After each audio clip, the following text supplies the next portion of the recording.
सम्मानित अतिथि, और अच्छी बात है कि हमारा सौभाग्य है आज हमारे बीच में वैज्ञानिक और शासन स्तर से ऐसे लोग पधारे हैं और इस तरीके की सरकार ने जो ये गोष्ठी करी है, क्योंकि कोई और तरीके के लोग होते वोट लेने के लालची, वो तो हमारी बात को गौर करते नहीं, लेकिन आप लोग हमारी समस्याओं को आगे तक पहुंचाएंगे। तो सबसे पहले जो अभी बात हो रही थी ये जो पशुपालन के बारे में, तो जो गाय की समस्या है, ये कह रहे थे विकसित भारत तो ठीक है, 2047 ठीक है, लेकिन 24-25 में ये योजना चली इसकी मिनी, वो सबसे पहले इसका नाम था नंद बाबा दुग्ध मिशन योजना।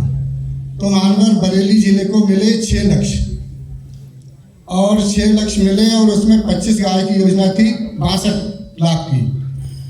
अब बड़ा अच्छा लगता है कि ये लोग सरकार में बैठे लोग अपने तो वेतन 3-3, 4-4 लाख गुना कर लेते हैं, लेकिन किसान का लक्ष्य घटा देते हैं। इस बार आगे वो योजना हमारी घटा कर दी गई, उसका नाम रख दिया गया मिनी नंदिनी कृषक समृद्धि योजना, और वो 25 गायों से 10 गाय पे ले आए और लक्ष्य घटा के रख दिया 4। तो ये ऊँट के मुंह में जीरा, ये लक्ष्य बढ़वाएं साहब आप शासन पे जाके, जिससे किसान ज़्यादा से ज़्यादा जुड़े। अब इतने बड़े जिले में 100 लोगों ने अप्लाई करी, 70 लोगों ने अप्लाई करी, 4 के नंबर आए। भी बेचारे धक्का खा पता ना कई को मिलेंगे कई को नहीं मिलेंगे। कुछ बैंकों की नीतियाँ बहुत परेशान हैं, कुछ आपकी भी पॉलिसी भी बहुत जटिल है, उनमें तो हम नहीं जाना चाहते। बाकी हमारा अपने किसान साथियों से आग्रह है, जैसे हमारे अरुण कुमार तोमर जी ने बताया था, और उसमें सरकार से भी सहयोग चाहिए कि हम गाय सर्वस्व विश्व की माता है और गाय के गोबर में लक्ष्मी का वास है, और ऐसी धारणा मानने वाले कम से कम 86% लोग तो नहीं, 14% वो इस चीज़ को ना मानते हो, भले उनको बारे में तो मैं नहीं जाऊँगा। तो ये लोग, ये बात सही है कि आज़ादी के बाद 1 दशक तक हमने देखा कि आदमी अपनी आज़ादी का आमदनी का 50% वहाँ खाने पीने पर खर्च करता था, लेकिन आज वो अपनी आमदनी का मात्र 15% खर्च कर रहा है। सुझाव या ये सुझाव पे ला रहा हूँ, मैं सुझाव ही दे रहा हूँ, मेरे पास कोई भाषण नहीं है।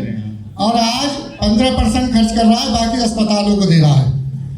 अगर एक गाय हम लोग पाल लें, एक गाय, तो एक गाय से हमें बताया गया था, डीएम साहब सेवाकांत द्विवेदी जी के सौभाग्य से, उनके सहयोग से हम कुरुक्षेत्र गए थे, और आचार्य देवव्रत जी का हमें व्रत सुनने को मिला था। एक गाय से 30 बीघा की खेती होती है। तो आज जो आप यूरिया के लिए लाठी खाते हो, डीएपी के लिए लाठी खाते हो, और इस यूरिया और डीएपी का परिणाम देख रहे हो, सबसे ज़्यादा पंजाब और हरियाणा में भुगता था, और आज वहाँ से भिटिंडा से बीकानेर जो ट्रेन चलती है उसका नाम कैंसर ट्रेन है। तो इसलिए अपने मूल उस पर आइए और एक एक गाय पालिए।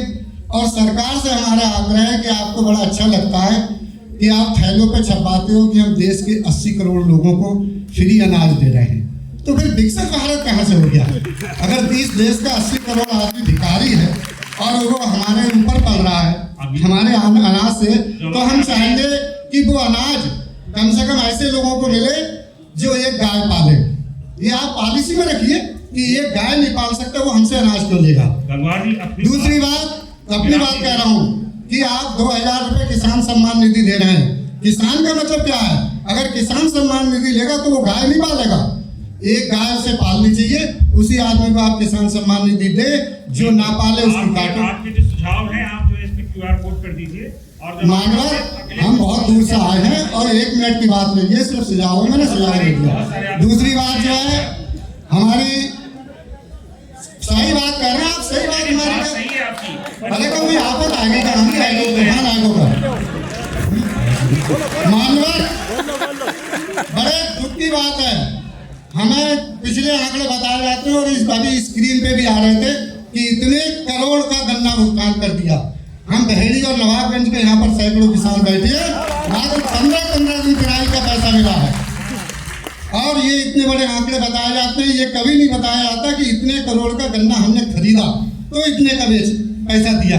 ये बताया जाता है कि हमने इतना भुगतान किया। तो आप बताओ, हमें पैसा नहीं मिलेगा 10 महीने? हमारा गन्ना सरकार ने खरीदा है, हमारा गन्ना मिलने नहीं खरीदा है। सरकार एजेंट है, सरकार की ड्यूटी है। जैसा कि हमारे प्रधानमंत्री जी ने 2014 में भाषण में कहा था कि हम सरकार बनाओ, हम 14 दिन के अंदर पैसा देंगे। हम कह रहे हैं 14 दिन भी क्यों, जब गेहूं का पैसा नकद मिलता है, चावल का पैसा नकद मिलता है, सब्जी का पैसा नकद मिलता है, तो गन्ने का पैसा भी नकद मिलना चाहिए। हमें तो हम समझेंगे कि हमारा विकसित भारत है। और आप ही की तरह हमारे कृषि वैज्ञानिक हैं स्वामीनाथन, उन्होंने चौपाल पे जाकर अध्ययन करा था 2004-5 तक, और उन्होंने ये रिपोर्ट लाए थे कि जब तक किसान को उसकी लागत का 1.5 गुना मूल्य नहीं मिलेगा, किसान खेती करना छोड़ देगा। उस लागत के 1.5 गुना मूल्य के हिसाब से आज गन्ने की लागत 350 रुपए क्विंटल आ रही है। गन्ने का रेट 500 रुपए होना चाहिए, नहीं होना चाहिए? आप हमारे लिए स्वामीनाथन आयोग की रिपोर्ट पूर्णतः गन्ने पे भी लागू करवाएं। हमारे बीच में महिला उद्यान विभाग, एक मिनट, उद्यान विभाग, अरे महोदय मैं आगे गलत नहीं बोल रहा हूँ। 2021 एक बात 2021 में हमने उद्यान विभाग से पौधे ले रहे थे, मात्र 29 रुपए में पौधा मिल रहा था। आज वो पौधे की कीमत आपने 85 से 90 रुपए कर दी। हम बागवानी की तरफ तो कैसे जाएं? सुझाव आप जो है इस पे पोर्टल पर अंकित कराएं। अच्छा ठीक है, पोर्टल पर हम अंकित करना, हम किसान है सीधे। दूसरी बात, आज हमारे देश में बहुत विभाग, बड़े विभाग के पुलिस के मुखिया बैठे हैं, इसलिए मैं एक बात पुलिस की कहकर अपनी बात समाप्त करना चाहता हूँ। जो साहनी जी ने इशारा दिया था, जब देश आजाद हुआ था तो 80% लोग खेती में थे, आज मात्र 62% रह गए, 18% किसान पलायन कर गए। ये हमारी नीति है महोदय।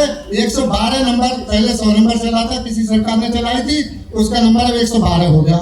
अगर कोई छोटा मोटा कोई आदमी पीड़ित होता है गांव का, वो फोन करता है तो वो 112 से है यहाँ 112 नंबर महोदय। एक मिनट, आप अकेले ही सबका एक मिनट, एक सबकी समस्या नहीं है आप ही टाइम नहीं बोलेगा महोदय, आप ही टाइम नहीं बोलेगा।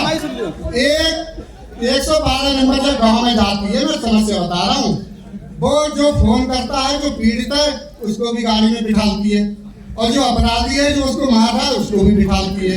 ये महोदय ठीक नहीं है। फिर वो अपराधी का हौसला बढ़ा के लिए वो तो हमारे बराबर में है इतना वालों, और वो गांव के थोड़ी दूर तक लाती है और 1000 रुपए लेके छोड़ देती है।